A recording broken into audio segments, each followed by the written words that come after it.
Hello my dear ones. आज इस video में बात करने वाली हूँ आप कैसे अपने आप को इफ़ेक्टिव दिखा सकते हैं अपने वर्क प्लेस पर। लोग अक्सर बोलते हैं कि हमें हमारे वर्क प्लेस पर कोई सीरियसली नहीं लेता है। अगर आपको भी कोई सीरियसली नहीं लेता है, आपकी ग्रोथ रुकी हुई है, तो कहीं इनमें से कोई मिस्टेक तो नहीं हो रही है आपसे और अननेसेसरी आपके ऊपर वर्क स्ट्रेस आ रहा है।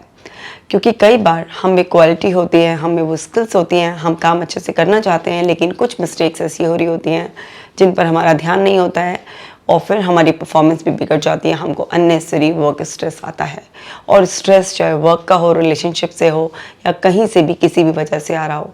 आपको पता है कि स्ट्रेस बहुत ही बुरा है, क्योंकि स्ट्रेस ही एंग्जाइटी, डिप्रेशन की तरफ आपको ले जाता है। तो हम समझेंगे कौन सी 10 मिस्टेक हैं जो हमें अवॉइड करनी चाहिए ताकि हम एकदम रिलैक्स होकर अपना काम कर सकते हैं। हम वीडियो को ज़रूर शुरू करेंगे, उससे पहले आप ऐप को डाउनलोड कर लीजिए ताकि आप एकदम रिलैक्स होकर अपना काम करें, क्योंकि इसमें ब्रीदिंग एक्सरसाइजेस, मेडिटेशंस, अफर्मेशंस हैं। Dear depression let's break up, जो कि एक मास्टरपीस है, ज़रूर पढ़िए और पढ़ाइए। तो चलिए वीडियो शुरू करते हैं। यह है ड्रेसिंग इनएप्रोप्रिएटली। कई बार हम अपने वर्क प्लेस पर अपना जो ड्रेस कोड होता है उसका बहुत अच्छी तरीके से ध्यान नहीं करते हैं।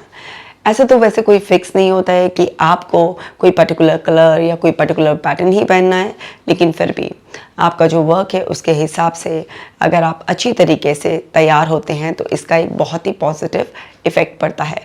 अब हर फील्ड के लोगों के लिए अलग अलग तरीके की ड्रेसिंग अप्रोप्रिएट हो सकती है। आप जहाँ पर भी काम करते हैं, जिस भी तरीके का स्टैंडर्ड है, आप उस तरीके से ड्रेसअप ज़रूर हों। लोग आपको सीरियसली लेने लगेंगे, क्योंकि ड्रेस जिस तरीके से आप पहनते हैं, जिस तरीके से भी आप अपनी जो फिज़िकल अपीयरेंस है कपड़ों के थ्रू उसको शो करते हैं, उससे सामने वाले के माइंड पर बहुत ही ज़्यादा पॉजिटिव और नेगेटिव इम्पैक्ट पड़ता है। तो जब भी आप एप्रोप्रिएटली ड्रेसअप होते हैं, बहुत ही अच्छी तरीके से आपने अपने आप को प्रेजेंट किया हुआ होता है, तो इससे बहुत पॉजिटिव इफ़ेक्ट पड़ता है। लेकिन तब जब आप इस बात का ध्यान रखते हैं कि आप कौन सी जगह काम कर रहे हैं और आप के ऊपर क्या सूट करता है। ऐसा नहीं है कि कुछ भी ट्रेंड चल रहा है तो आप अपने वर्क प्लेस पर भी कुछ भी पहनकर जा सकते हैं। हर जगह की एक लिमिटेशन होती है, तो ड्रेस पर फोकस करना बहुत इंपॉर्टेंट होता है। इसी तरह से turning up late for work constantly. अगर कोई भी इंसान कभी एक आध दिन लेट हो गया किसी जेन्युइन रीज़न की वजह से, कोई बात नहीं, ऐसा किसी के साथ भी हो सकता है, लेकिन बहुत सारे लोगों को आदत सी पड़ जाती है, वो अपने काम पर भी लेट पहुंचते हैं। हर काम को ही फिर लेट करने की उनकी आदत हो जाती है।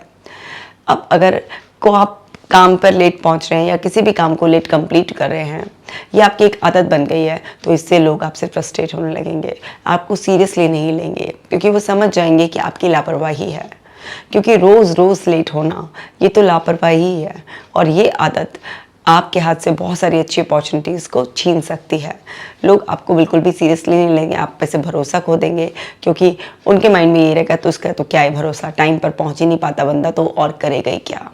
तो आपको अपने काम पर बिल्कुल समय पर पहुंचना चाहिए, समय का बहुत खास ख्याल रखना चाहिए, क्योंकि जो भी लोग टाइम की कदर करते हैं उनकी कदर दुनिया करती है।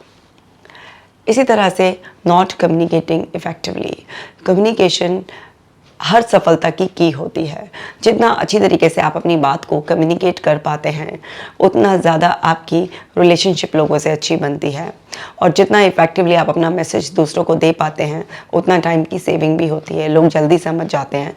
आप ग्रुप में बहुत अच्छी तरीके से काम कर सकते हैं बिना किसी को हर्ट किए। आप अपने जो भी बात है आपके अंदर, किसी को कुछ समझाना है या किसी को कोई मैसेज देना है या किसी की कोई बात बुरी भी लग रही है उसको भी उस तक पहुंचाना है, सब इफ़ेक्टिव कम्युनिकेशन से बहुत अच्छा हो जाता है। अब आपको इफ़ेक्टिव कम्युनिकेशन के लिए पहले सुनने की आदत अच्छे से डालनी है। जो इंसान जितना अच्छा सुनता है वो फिर कम शब्दों में उतना ही ज़्यादा अच्छा बोलता है। कम्युनिकेशन पर मैंने ऑलरेडी पहले भी वीडियो बनाया हुआ है। अगर आपको देखना है कि एक इफ़ेक्टिव कम्युनिकेशन के लिए किन बातों का ध्यान रखना है तो आप उस वीडियो को देख सकते हैं। इसी तरह से बीइंग डिसरिस्पेक्टफुल। अगर आप दूसरे लोगों के लिए डिसरिस्पेक्टफुल हैं, आप अपने आगे किसी को कुछ समझते ही नहीं, किसी का भी अपमान करते हैं, आपकी टोन ठीक नहीं है, किसी भी तरीके से आप सामने वाले को नीचा दिखाने की कोशिश करते हैं, तो फिर इससे लोग आपसे नाराज़ हो जाते हैं, आपसे दूरी बनाते हैं, आपके खिलाफ पॉलिटिक्स शुरू हो जाती है, ग्रुपबाजी यहीं से शुरू होती है। तो आपको ध्यान रखना है कि आप वर्क प्लेस पर सबके लिए रिस्पेक्टफुल हों, क्योंकि कोई आपसे बहुत आगे, कोई आपसे पीछे हो सकता है, लेकिन सबको जब आप एक नज़रिए से समान भाव से देखेंगे तो लोग आपको पसंद करने लगेंगे। इसी तरह से कंप्लेनिंग एंड क्रिटिसाइजिंग अदर्स, कुछ लोगों की आदत होती है हर समय हर बात में, मतलब हर इंसान में कुछ ना कुछ कमियां ढूंढते ही रहेंगे, क्रिटिसाइज करेंगे, इतना ब्लंट होंगे और कहेंगे हम तो बहुत स्ट्रेट फॉरवर्ड हैं, हम तो साफ दिल के इंसान हैं। देखिए, आप साफ दिल के इंसान कितने भी हों, लेकिन कहने का तरीका होता है। अगर आप दूसरों में कमियां ही ढूंढते रहेंगे तो फिर लोग आपसे कटने लग जाते हैं, और जब आपसे कटने लग जाते हैं तो क्योंकि आपने उन्हें अनकंफर्टेबल किया, बार बार उनमें कमियां निकाली, तो फिर वो भी उस बदले की भावना से जो उनके अंदर अपने आप पनप जाती है, आपके अंदर भी कमियां निकालते हैं, आपके लिए मुश्किलें खड़ी करते हैं और आपकी ग्रोथ में रुकावट पैदा करते हैं। तो आपको बार बार छोटी छोटी बातों पर कंप्लेन करने के लिए कि यहाँ पर ये फैसिलिटीज़ नहीं है, छुट्टियाँ नहीं देते हैं, ओवर टाइम कम देते हैं, ग्रोथ नहीं है, बॉस ऐसा है, ये ऐसा है, वो ऐसा है, किसी भी बात को लेकर कंप्लेन करते रहना या फिर क्रिटिसाइज़ करते रहना, ये सब आपका भी माइंडसेट नेगेटिव कर देती है अपने वर्क के लिए और अपने वर्क प्लेस के लिए। क्योंकि जब भी हम किसी की बार बार बुराई करते हैं तो वहाँ पर हमारे अंदर वो नेगेटिविटी स्टोर होती रहती है और फिर आपका ही काम में इंटरेस्ट कम हो जाएगा, फिर उससे आपकी परफॉर्मेंस ख़राब हो जाएगी, और वैसे ही आपकी नेचर ऐसी हो गई है और फिर आपकी परफॉर्मेंस भी ख़राब हो गई है, तो आपकी ग्रोथ तो बिल्कुल ही ब्लॉक हो जाएगी और आप बहुत ज़्यादा स्ट्रेस में आ जाएंगे। इसी तरह से being unable to take feedback, अब कोई भी आपको वर्क प्लेस पर कुछ फीडबैक दे रहा है, जो कि मिलता ही है, सबको मिलता है, अगर आप उस फीडबैक को लेने के लिए बिल्कुल रेडी नहीं है, एकदम डिफेंसिव हो जाते हैं, जहां आपको किसी ने बोला कि आपको ये इम्प्रूव करने की ज़रूरत है या आपके काम में किसी भी तरीके से कुछ कमी निकाल कर आपको कुछ सजेशंस दिए और आप एकदम डिफेंसिव हो गए, आप बिल्कुल सुनने के लिए तैयार ही नहीं है, तो ऐसे इंसान के साथ कौन काम करना चाहेगा। और फिर आप उस इंसान को कुछ नीचा दिखाने के लिए या उसमें भी कमी दिखाने के लिए अपना टाइम वेस्ट करेंगे, उधर अपने माइंड को नेगेटिविटी से भरेंगे। याद रखिए, आपका हर एक एक्शन, आपके हर एक वर्ड्स, जो सजेशंस आप दूसरों को भी देते हैं, हर समय जो आप कुछ करते हैं, वो सब आपका माइंड बार बार रिपीट कर रहा होता है, स्टोर कर रहा होता है। आप दूसरे के लिए कभी भी कुछ नहीं करते हैं, सब कुछ अपने लिए ही करते हैं। तो जब आप फीडबैक लेने के लिए तैयार ही नहीं होंगे तो आप कभी भी बेटर हो ही नहीं सकते। और जो इंसान कभी सुनता नहीं है, कभी भी किसी के भी सजेशंस को मानता नहीं है, फिर लोग उसको राय देना भी बंद कर देते हैं। और जो एडवाइज़र आसपास के, भले ही थोड़ा बहुत कोई आपको क्रिटिसाइज़ भी कर रहा है, आपके काम में कभी भी निकाल रहा है, लेकिन वो कहीं ना कहीं एक कंट्रीब्यूशन दे रहा है आपको बेटर करने के लिए। लेकिन अगर आप ये सब सुनने के लिए तैयार ही नहीं है तो फिर जैसे हैं आप उसी घमंड में पड़े रहेंगे, जहाँ हैं वहीं पर पड़े रहेंगे, और फिर स्ट्रेस तो आना ही है। और जब आपकी ग्रोथ रुकेगी, जो मनचाहा आप चाह रहे हैं वैसा होगा नहीं, तो फिर उससे एंग्जाइटी, नींद की प्रॉब्लम, तरह तरह की और रिलेशनशिप में प्रॉब्लम तो आएंगी ही आएंगी। इसी तरीके से being unwilling to learn and develop professionally, बहुत सारे लोगों को मुझे सब पता है नामक बीमारी होती है।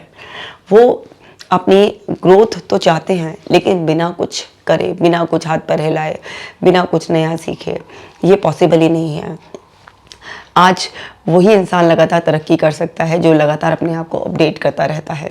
बहुत सारे लोगों को 10 साल से 20 साल से बस वो एक ही तरीके से एक पैटर्न पे काम करते हैं, उन्हीं स्किल्स पर काम करते हैं। वो अपने अंदर नॉलेज को बढ़ाना नहीं चाहते, नई स्किल्स को ऐड नहीं करना चाहते हैं, और चाहते ये हैं कि सीनियरिटी के नाम पर उनको खूब तरक्की मिले। ऐसा कंपनी आपकी कभी भी नहीं करेगी।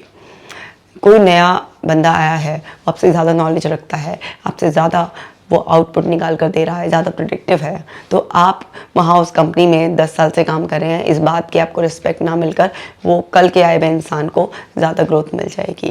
क्योंकि काम पर ऐसा ही होता है। काम पर ऐसा नहीं है कि आप 10-15 साल से किसी से जुड़े हुए हैं तो बस उसकी इज्जत का ही आप खाते रहेंगे।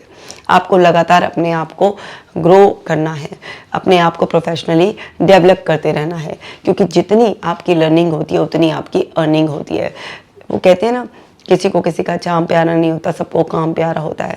तो ऐसा नहीं होता वर्क प्लेस पर, कहीं पर भी आप चले जाइए कि बस आपसे एक रिलेशन बन गया है, आप बहुत सालों से यहाँ पर हैं तो बस उसी के लिए आपको बेनिफिट मिलता रहेगा। नहीं, जब तक आप किसी सामने वाले को कमा कर दे रहे हैं, जब तक आपके हाथ में आपकी कमाई आती रहेगी, तो हमेशा अपने आप को डेवलप करते रहिए। और ये स्ट्रेस फ्री रहने का एक बहुत ही अच्छा तरीका है, क्योंकि जब आप अपने माइंड को कुछ भी नया सीखने में लगा देते हैं लगातार आपके सिस्टम में कुछ नई और ऐसी इन्फॉर्मेशन जा रही होती है जो आपको ग्रोथ की तरफ भी ले जा रही होती है, आपको कुछ अच्छा बता रही, सिखा रही होती है, तो इससे आप फालतू की चीज़ों से बचे रहते हैं।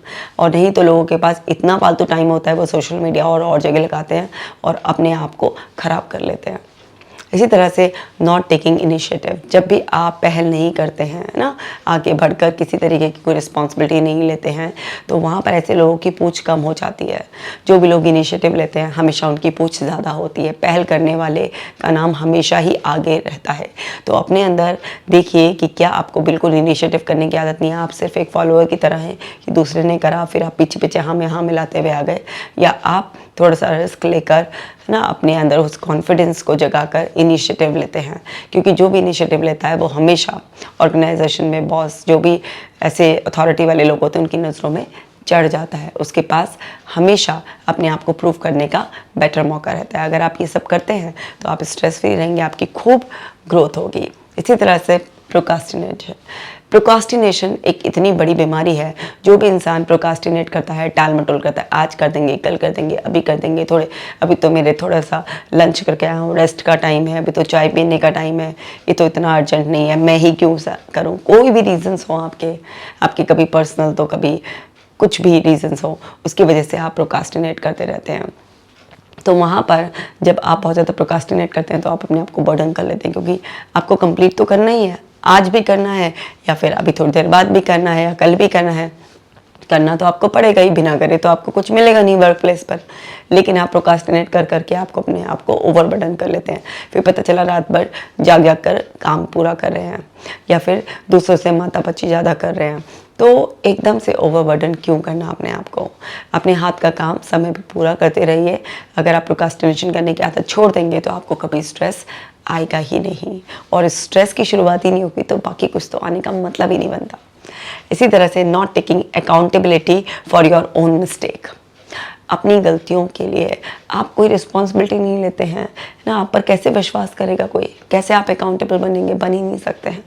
जो इंसान गलतियां कर सकता है, मतलब जो इंसान गलतियां क्या कर सकता है, कोई भी गलतियां कर सकता है, वैसे तो किसी से भी गलती हो सकती है, लेकिन गलती होने में कोई बुराई नहीं है, लेकिन गलती होने के बाद उसे देखना नहीं कि हाँ मुझसे गलती हो गई, स्वीकारना नहीं, जिम्मेदारी नहीं लेना, सीखना नहीं, ये सब महापाप है। गलती हो गई है, हो सकती है, किसी से भी हो सकती है, लेकिन उसके बाद उस गलती से सीख लीजिए, देखिए कि क्यों गलती हुई है और आगे से कैसे आप उस गलती से बच सकते हैं। आप जब इस दिशा में काम करते हैं तो आपकी गलती फिर वो गलती नहीं रहती, वो जस्ट एक सीखने की अपॉर्चुनिटी बन जाती है। लेकिन जब आप अपनी गलतियों से कुछ सीखते नहीं हैं, बार बार गलती करते रहते हैं, नुकसान होगा, कौन आपका बोझ झेलेगा, कोई भी नहीं। आपको निकाल बाहर करेंगे, नहीं बहुत सारी वार्निंग्स मिलेंगी, आपका नाम खराब होगा ना, ये सब चीज़ों से क्या होगा, स्ट्रेस होगा, और फिर आप अनकंफर्टेबल होकर बुराइयां निकालते हैं, कमियां निकालते हैं, दूसरों की चिड़चिड़ाते हैं। इससे होता क्या है, और मजबूरी भी आपकी, क्योंकि अगर आपको वर्क से बाहर निकाल दिया गया तो आपका, आपकी फैमिली का कैसे खर्चा वर्चा चलेगा। तो काम करते हैं, फिर घुट घुट के काम करते हैं, एक जिल्लत सा सहज के काम करते हैं, ये सभी तो परेशान करते हैं ना। तो शुरुआत में हमें समझ जाना चाहिए। तो आज इस वीडियो में मैंने बताया है कुछ ऐसी मिस्टेक्स जो अक्सर लोगों से हो रही होती हैं, इनको अगर आप अवॉइड करेंगे तो आप स्ट्रेस फ्री रहकर, एकदम रिलैक्स रहकर, पूरे कॉन्फिडेंस के साथ अपने वर्क प्लेस पर अच्छे से एडजस्ट हो जाएंगे। लोग आपको पसंद करेंगे, आपकी ग्रोथ होगी और आप रिलैक्स रहेंगे, हैप्पी रहेंगे। इस वीडियो को ज़रूर शेयर कीजिए, क्योंकि हम सभी किसी न किसी रूप में कहीं ना कहीं पर काम करते हैं, चाहे वो कोई खुद का बिजनेस कर रहा हो या फिर कहीं पर जॉब कर रहा हो। तो हम सबको इन सब बातों का ध्यान रखना है। मैं मिलूँगी आपसे नेक्स्ट वीडियो में, तब तक आप अपना खास ख्याल रखिएगा।